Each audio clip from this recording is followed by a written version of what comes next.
Hello, this is Dr. Lauterbach. This is the Week 10 mini lecture covering interprofessional health promotion, ethical comportment in health promotion, and the use of complementary and alternative therapies in health promotion.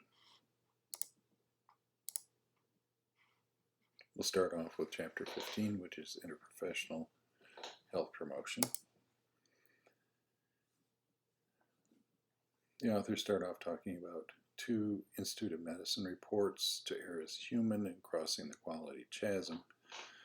And these reports validated that one profession rarely has all the knowledge needed to achieve the best patient outcomes, no matter how much it involves the patient and family.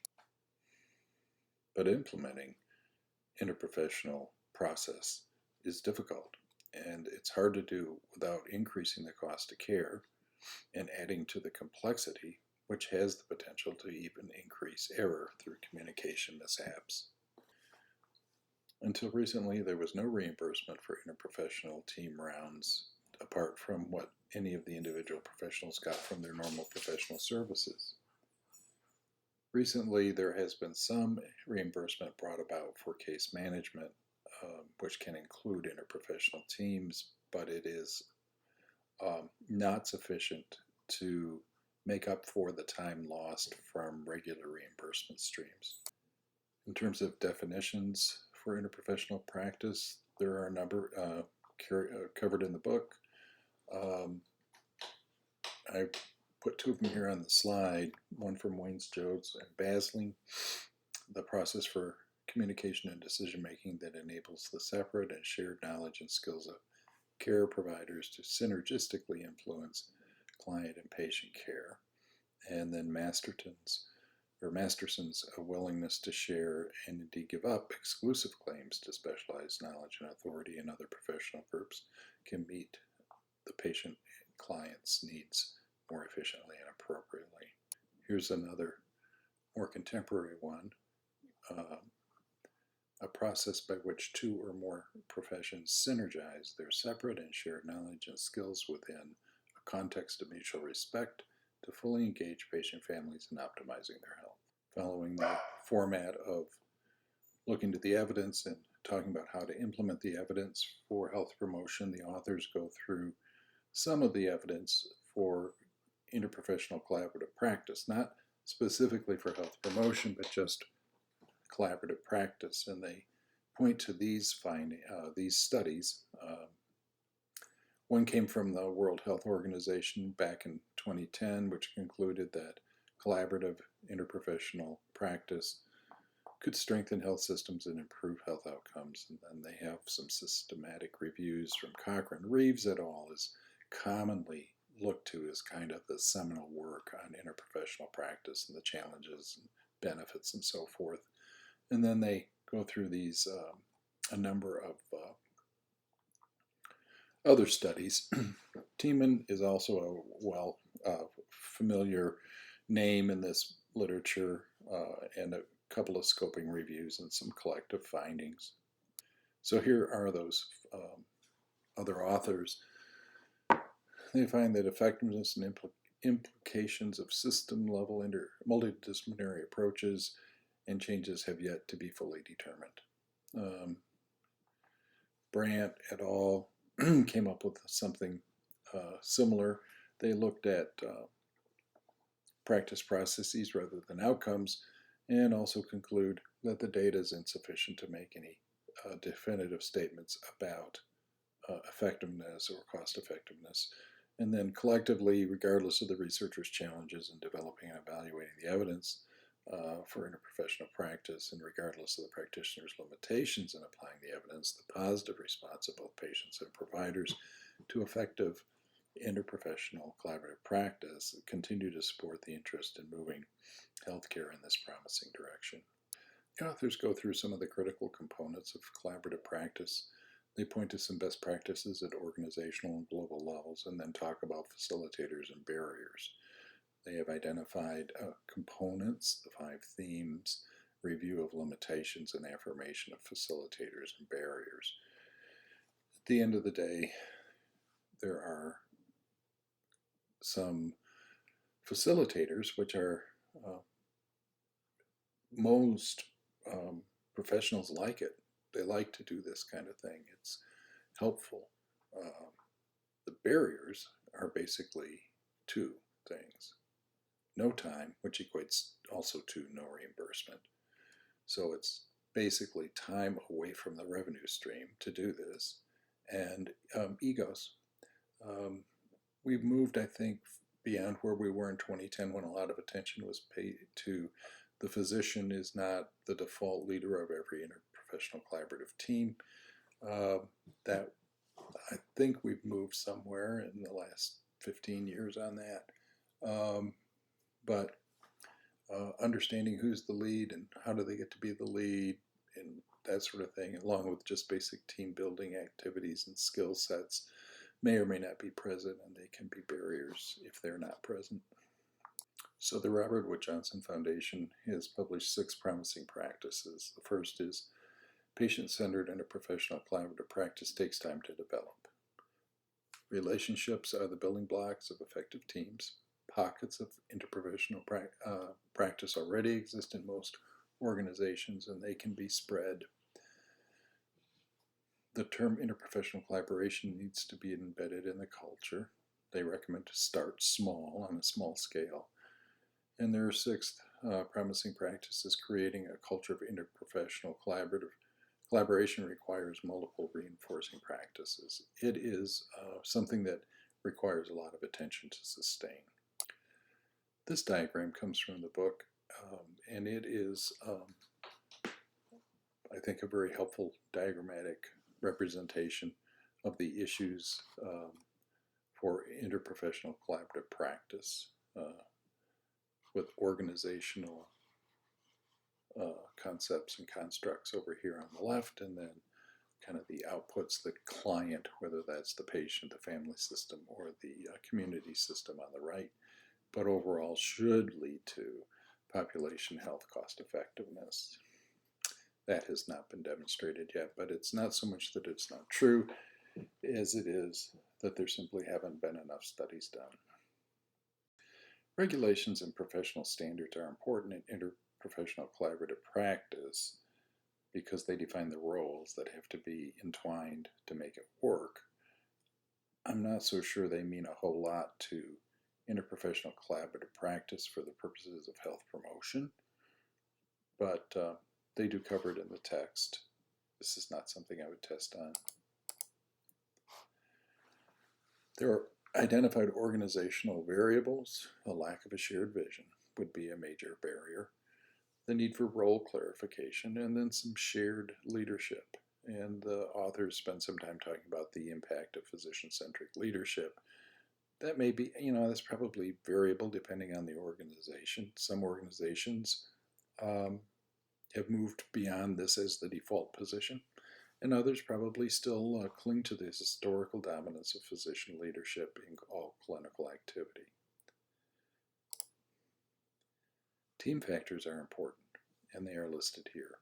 This team steps, we don't have time in this course to spend a lot of time on it, was developed by AHRQ, and that's the Agency for Healthcare Research and Quality. Team steps has been around a while. There's a load of research on team steps effectiveness, and if you are working in teams, it is worth your while to go to ahrq.gov and pull down the team steps. You don't even have to remember that, just Google team steps, and you will get a lot of very helpful information that way. These are the key principles of team steps. Leadership, for coordinating activities of the team by ensuring the team's actions are understood, changes in information are shared, and the team members have necessary resources. Situation monitoring, scanning, and assessing situational elements to gain information, understanding, or maintain awareness to support team functioning. Mutual support, very, very important. Anticipating and supporting the other team members' needs through accurate knowledge about their responsibilities and workloads. And communication, exchanging information among team members clearly and accurately. And that sums up the key items for our fairly general discussion about interprofessional collaborative practice. for health promotion. However, I also wrote, because I didn't think this really dealt enough with, okay, so that's collaborative practice, but what about for health promotion? Because of course is health promotion. So I just wrote a little monograph, a little article, and I put it in the module. I suggest you take a look at it. It's pretty concisely goes through the various things and that's discussed in the chapter, but I think I tried to focus it in more on health promotion, so I'd recommend you take a look at that. Now we're going to talk about ethics, and so this chapter is, well, I think that it is a good foundational piece on ethics in healthcare. I'm not sure if I wrote this textbook that I would have put as much of the basic information, the background information on healthcare ethics and ethics in general, but I will quickly go through the slides from them. But then I added some things, and I also gave you a reference of a very nice monograph that is an article published in I think Public Health Weekly, maybe back in 2012, it seems. That I think really zeroes in on it. So I'm going to get to that in the second part of this presentation. So here we go. So ethics, it begins when amoral behavior raises a question. It aims at understanding the morals of a social group and what shapes society and progress when questionable actions appear. The authors define ethics and morality and talk about ethics as a study, which is a dynamic movement. So morality refers to what would be called personal values, character, or conduct of individuals or groups within communities and societies. Ethics refers to the formal study of that morality from a wide range of perspectives, including semantic, logical, analytical, epistemological, and normative types. What we deal with mostly is normative ethics. And normative ethics is a subfield of the philosophical ethics, or all ethics, involves answering the question of what actions are morally right or wrong. It's concerned with establishing a general framework that can be used to determine the moral status of an action. And within normative ethics, there are some subfields, and they are the deontological ethics, which is about duty. Did you have a duty to do something? This perspective holds that certain actions are inherently right or wrong, regardless of their consequences, and it argues that morality is grounded in duties and rules. The most known deontologist is Immanuel Kant, who said that it is our duty to act in ways that would be universally acceptable. The second of the normative ethical theory types is the consequentialist ethics, or results-based ethics. And according to consequentialism, the rightness or wrongness of an action is determined solely by its results. The most well-known form of consequentialism is utilitarianism, which we lean on heavily in healthcare. And that suggests that the right action is the one that maximizes overall happiness or the greatest good for the greatest number. The third and last kind of normative ethics is called virtue ethics, and instead of focusing primarily on rules or outcomes, virtue ethics emphasizes the development of moral character. A virtue ethicist might argue that an action is right if it is what a virtuous person would do in the same circumstances. And this perspective is associated with the ancient Greek philosophy, particularly the work of Aristotle. So ethics comes up when we have moral conflicts, and ethical conflicts or moral conflicts happen all the time in healthcare, and must consider the medical, human, and ethical resources available. As we said, a lot of our ethics in healthcare are based on utilitarianism, what brings the greatest benefit to the most people. Also, something that's going to come up a little later when we're talking about the ethics, particularly of health promotion, is libertarianism, which is a focus on individual freedoms grounded on the negative notion of right. And communitarianism, which is based on the social good and solidarity.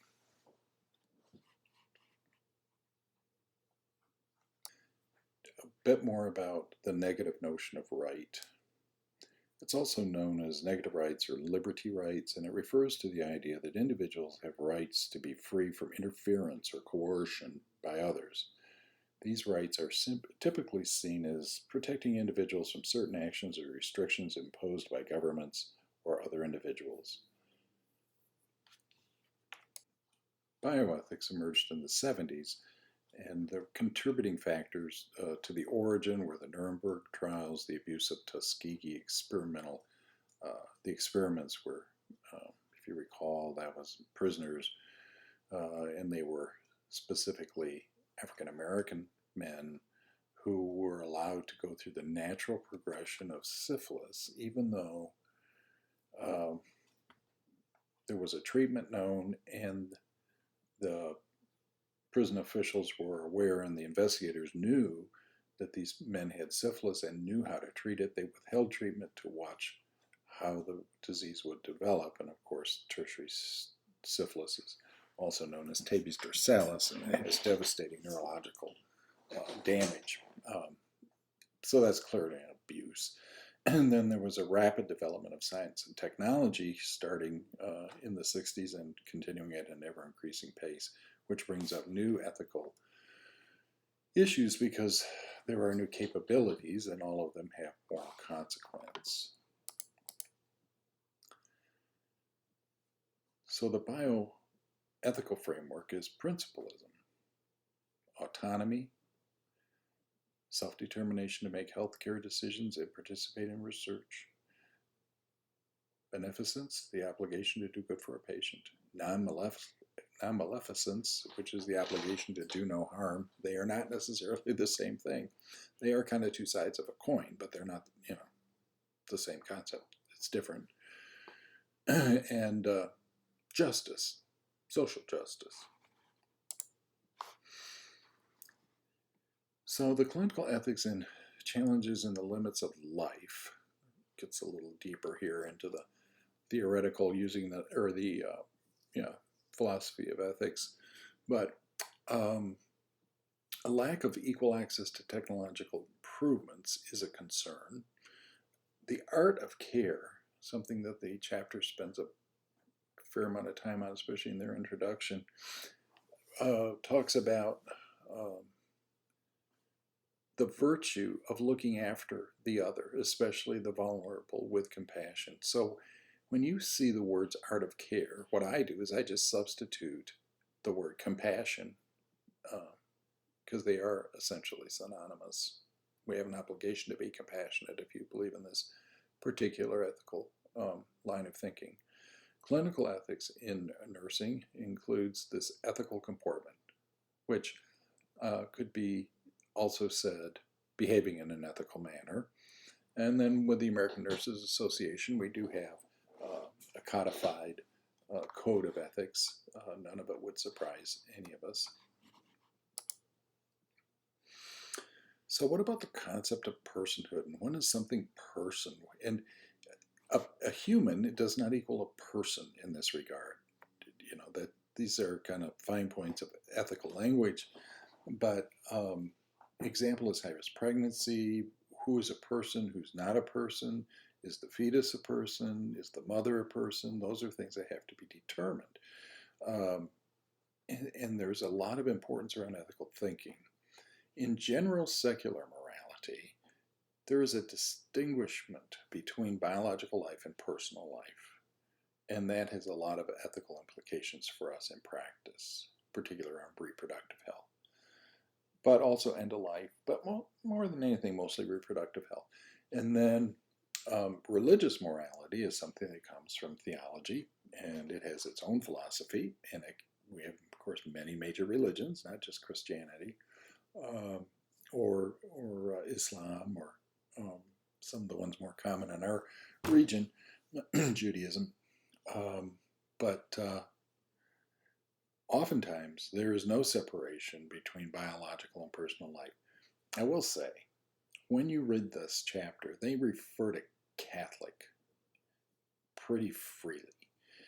And I would caution you a little bit about putting too much credence in all of their claims in that regard. We have something called we meaning Catholics have something called the Religious and Ethical Directives for Healthcare.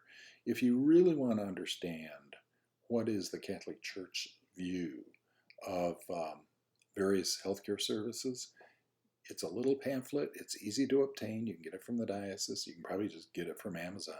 It's called the Religious and Ethical Directives of Healthcare, and it covers all kinds of stuff. Of course, abortion, end of life, assisted suicide, but also feeding, what is futility, all those things are addressed. So I would rather, if you really want to go into the Roman Catholic ethics of healthcare, don't use this chapter, because I think they have a bias in it.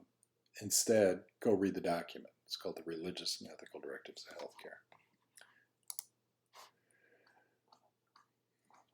So there's an ethics, of course, around proposed decision-making framework. To develop a proposed decision-making framework, it can't make a perfect decision. So we have a few things we try to achieve in healthcare decision-making. One, it must begin with a horizon to be grounded in reality. It can't just be blue sky, because you got to have something. There are theoretical or hypothetical arguments and practical arguments for sure, but they can't be. It is of no use for healthcare to have something entirely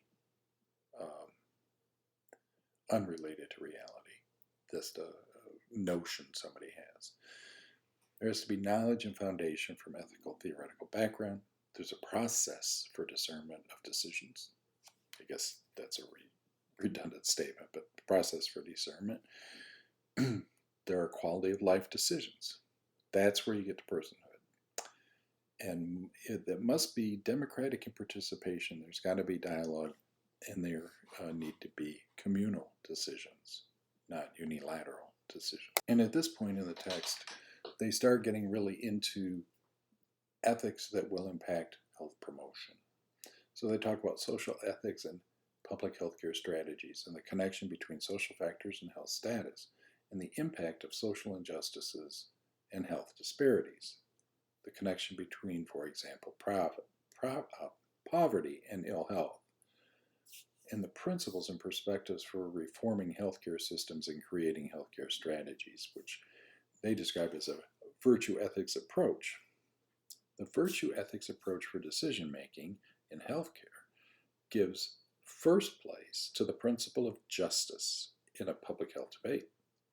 The common good of communities gains priority, therefore, and justice becomes social justice to orient public health toward the goal of addressing health disparities and promoting population health.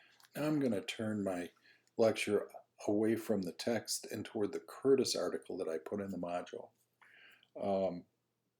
because I think it really relates directly to health promotion in a more clear way than the author's more general discussion about ethics and bioethics and healthcare ethics. So, how healthcare promotion might impinge on or enhance the freedom or autonomy of citizens is a major ethical question for health promotion. Health promotion as a source of collective goods or benefits, which ultimately are going to have to be distributed, and how should that happen? There's a risk of victim blaming and stigmatization when we are going about health promotion activities. And then again, we have to consider how health promotion activities are distributed. So I'm going to just kind of knock those out one by one. All right, what about freedom or autonomy? So this is kind of libertarianism, the idea I should not be interfered with. Who gives consent to exposure to healthcare promotional information? This gets real dicey sometimes. Should there be a discussion broadly with adolescents about HPV vaccination? In some communities, that is a hot topic.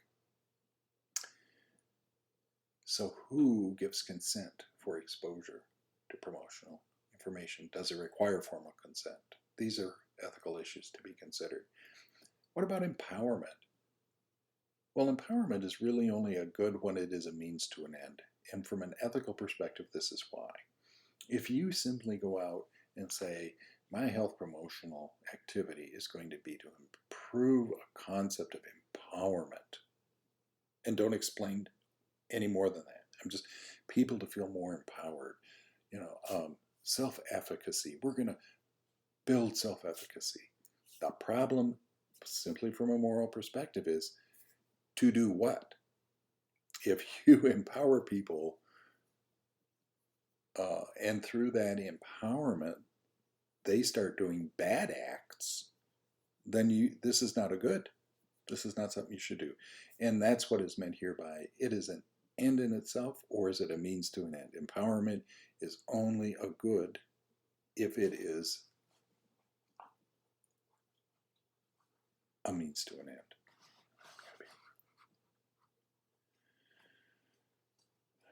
Persuasion and coercion. What are appropriate incentives that might be offered in health promotional activities? Yeah, persuasion and coercion. How free are you if you are under intense incentives from your employer to be exposed to smoking cessation? Is that activities? Because they want to reduce their chance of their financial risk in insuring you. And they come out recommending a compatibility approach, the authors Curtis and all. People should be free to achieve well-being with opportunities to live and act by their own values. The last concept here is paternalism, something rampant in healthcare, where we basically just go squashing all over somebody's autonomy, an adult, free-thinking person's autonomy, or think we have a right to, simply because we know better and we can see things and we have knowledge they don't. That's paternalism. It's not approved. Okay, what about collective goods or benefits? In the ethical terms, a good is for the community can be of two types. The collection of goods enjoyed by individuals in the community, kind of just all pushed together collectively, or the good that can only be realized when all the individuals are considered as a community. It is greater than the sum of its parts, so to speak, and they can be achieved only through collective action.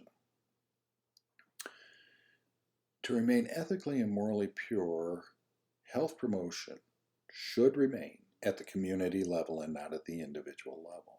Now, that's not the way we teach this course. But from an ethical perspective, that's what pure health promotion should be.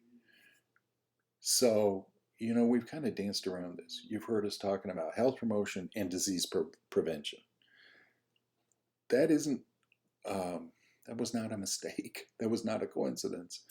Health promotion really is a community level thing, and disease prevention is more at the individual level by and large. And it comes down to this. Individual health promotion should be considered treatment, morally speaking, primary prevention. Okay? So you think, oh, so what? The so what gets down to consent. Who's going to consent? Does the whole community consent, or does the individual consent? So remember, we're talking about ethics here. We're talking about philosophy. So don't let this bother you too much, but be aware. That's something to think about.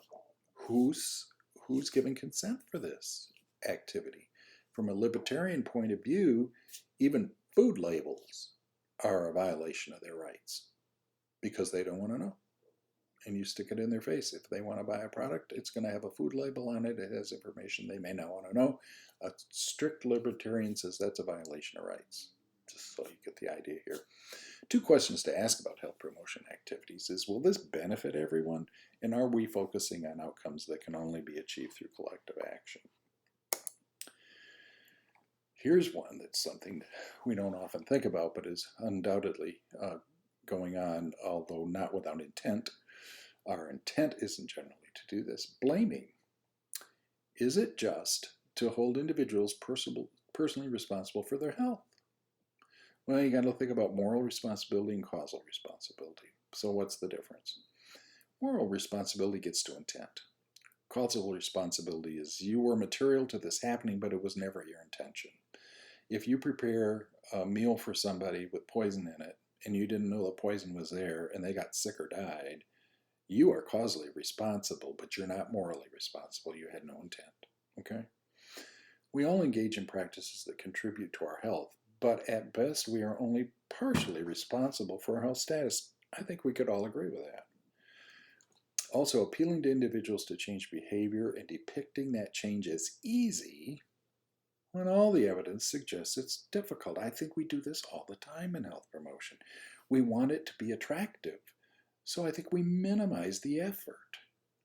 Think about weight reduction. Here, just eat these, here's my plate model and this diet and that diet, and oh, this is going to be great. Oh, it's so good. If you are obese and you have been trying all these different things, and a provider or an educator keeps telling you, oh, this is easy, this is easy, this is easy, it is likely that the individual who has tried this stuff, which we know is not easy, feels blamed or shamed. Yeah, what's wrong with you? This is easy. All you got to do is just follow this diet, right? Something to be very cautious of. Then the other one is stigmatization. Here's an interesting little thought. I had not really thought before I prepared this lecture about it at all. Giving negative messages about illnesses, risks, or disabilities that will increase the stigma experienced by individuals already living with them. Whoops, who thought about that? I hadn't, but I know exactly what they're talking about, don't you? So what about distribution of benefits? These authors kind of center their discussion around this Powers and Fadens theory, which is, I just quoted it, those in society who are least well off experience densely woven systematic patterns of disadvantage. That's the basis of social determinants of health, by the way. Many forms of disadvantage going on simultaneously. People, by the way, are not equally autonomous. Your autonomy has a heck of a lot to do with your resources and circumstances. There's a normative ideal of health promotion. But before we get to that, let me just say the least well-off, poor housing, less money, less work, lower status, poor quality of education, and they all compound so that it would take extraordinary luck or heroic effort, I think those are the words they used in the article, to achieve even an average level of well-being. And this is unjust. That's what Powers and Fadens theory says. It is a basis of theoretical thinking, philosophical thinking around the concept of social justice. Now, what we probably all can work pretty well with is a normative ideal. We talked about that as being one of the types of ethics, normative, of health promotion. It's focused on fairness of social arrangements. It's achieving the conditions that underpin good health for everybody, and it is done in collaboration with communities. This third chapter, chapter 17, use of complementary therapies for health promotion, is kind of doesn't fit so well into the module, but I just wanted to distribute the reading load across the week. So we are kind of moving into a new section here with this first chapter for this week, and then we have some more chapters similar to this, and then some about special populations before we finish up. So, complementary therapies. Potential use of complementary therapies in practice for health promotion is going to be discussed here, and importance of up-to-date information on the use of therapies by advanced practice nurses and clinical leaders is the focus. All right, so terms and definitions. There's primary foundational source at the National Center for Complementary and Integrative Health, which you can easily find on the internet. Use of term complementary and alternative therapies is pretty well the standard right now.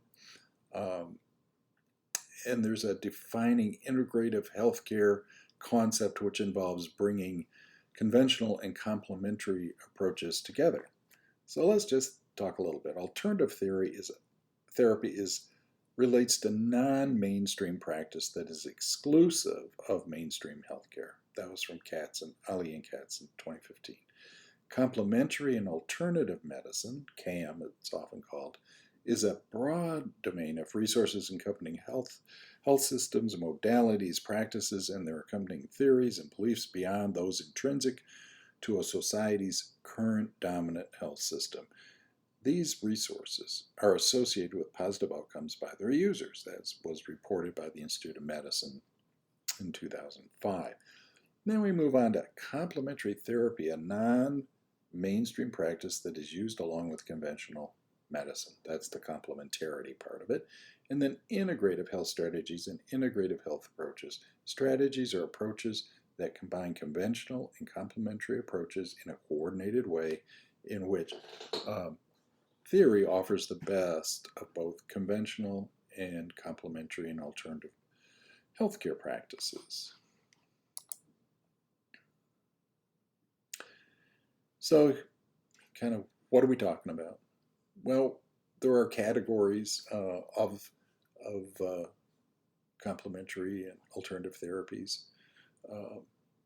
It's important to have evidence. Some of the things you see here, like mind and body practices, natural products, and whole systems of care, not much evidence. Health promotion and self-care encompasses a broad range of intervention and focuses on root causes of ill health. So these are not particularly non-mainstream, I think, but they include them. Selection of complementary therapies with evidence for a wide range of health promotion outcomes are listed here. And I put one that is not listed here. I probably should change this slide right now. But in any event, the ones that I think you could include with confidence in any health promotional activity you're doing would be meditation, mindfulness, yoga, and massage therapy. What a lot of people think about, and what I hear a lot about in practice, is people have a real interest in natural products, and that's a wide range of stuff. We don't have evidence on them. Even simple things that we recommend to people all the time, like you should take vitamin D, right? If you live in a northern latitude, because we know that people in the northern latitudes have statistically significant lower blood vitamin D levels, and we know that that could be associated with other maladies. You know what? There's not a shred of evidence that if you let your vitamin D level, let's say a normal range is 20 to 50, which is by most labs about right, and you roll in here with a 15, we have no evidence to suggest that that's a problem for a lot of reasons. It's variable across the year, depending on exposure to sunlight. And so while we stand there and we promote supplementation of these vitamins, we really don't have any evidence to say that it's really necessary. There's an abundance thing around vitamin D right now, which is just now coming into the literature saying we should not be doing that. People do just fine at low levels of vitamin D. It is not really associated with depression and bone health and other things until it is like incredibly low, and people have huge stores of it. Same thing with B12. Probably don't need to supplement that either. So if even the ones we feel confident about, we don't have data, imagine what it is about take a multivitamin every day. It reminds me something I remember as a child.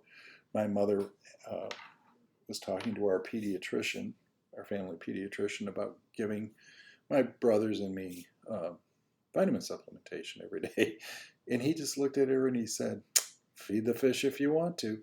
And probably not the way I would talk to a mother, but what he was saying is, it's probably harmless, not going to hurt him. No evidence that does any good. Feed the fish means, these are water-soluble vitamins. They're going to end up in their urine, get into the wastewater supply, go out into the rivers and streams, and they're going to feed the fish. You're really probably doing that. My point here is be careful about which ones you really should be promoting in anything, whether that's individual, like health prevention, disease prevention, or genuine health promotion. You can feel confident about meditation and mindfulness, yoga, and massage. We have real good data on that. Summary of the evidence. Research on complementary and alternative therapies we need evidence. Use of complementary therapies in the U.S., though, is common, around 33% of adults. And we do know that there are effective ones, the mind-body therapies for sure. They report some information about nurse knowledge, attitudes, and use of CAT, and it's basically very positive. Nurses really do use a lot of mindfulness and maybe even some therapeutic touch and all these sorts of things.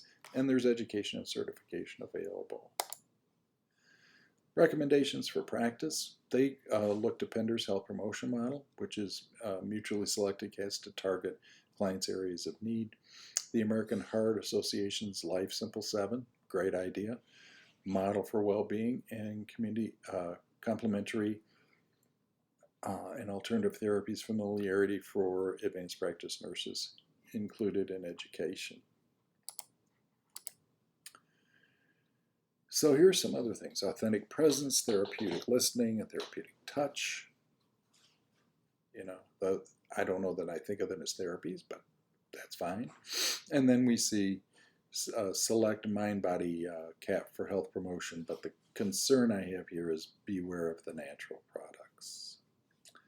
These slides are actually coming from the authors, but yeah, natural products, no, not so much. Let's say no to that. Considerations, certainly with the products, the things people ingest, harm for incorrect use, overuse, or interactions, quality of the products, because they do not come under scrutiny like drugs. They're food products. And challenges of taking a comprehensive history that includes natural products and supplements. It's important to get that because they do have active ingredients, and you do need to know. I mean, the one we hear about all the time is St. John's wort, but there are quite a few, and I would tell you that as a practitioner, it's a weak spot for me. I don't know a lot about them, but I do know enough to include them in my drug-drug interaction, in my electronic Hippocrates software, and it will identify when somebody is doing things. Caffeine is something people ingest a lot. Do you think to ask really about how much caffeine are you really getting every day? You need to know that, especially if you're dealing with arrhythmias or some neurological problems.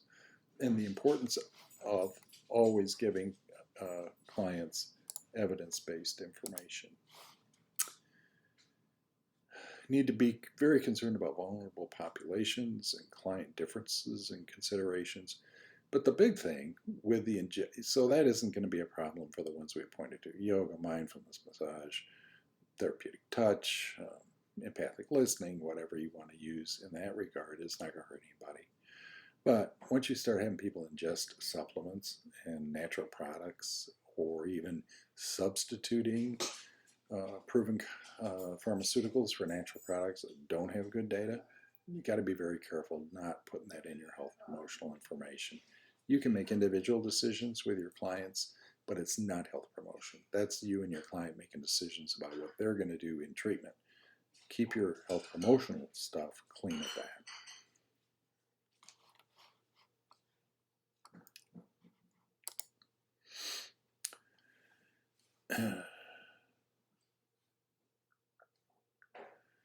There are a number of guidelines to be considered. I think this is going to be a bit redundant here. And oh, by the way, my PowerPoint sees the word cat and keeps wanting to give me these cat images to go on these slides. So I finally gave up and just let them stay there. I got rid of a bunch of them at first. I don't know, well, it's kind of cute.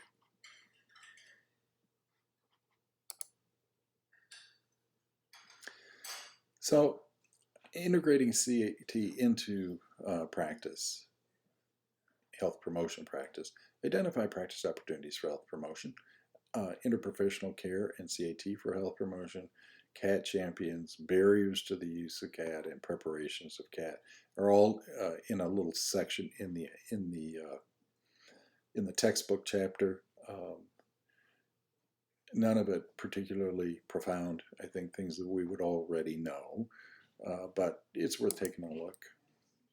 They give some useful resources, and then, key points.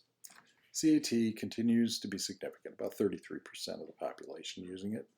Nurses continue to encounter patients using CATs, and it's important to understand what's safe and effective, and that you're giving advice about them based in knowledge and also the quality of the evidence. A practical model for the use of CATs for promotion identifies numerous targets for health promotion and health promotion outcomes. Here are the ones we know. Meditation, yoga, and massage are ones you can count on. A thorough, complete, and accurate health history that includes CAT use, especially natural products, can open a door to discussion related to client goals for health promotion and so forth. And some evidence is available to support the use of CATs for health promotion. However, more research is needed. And I think that does it.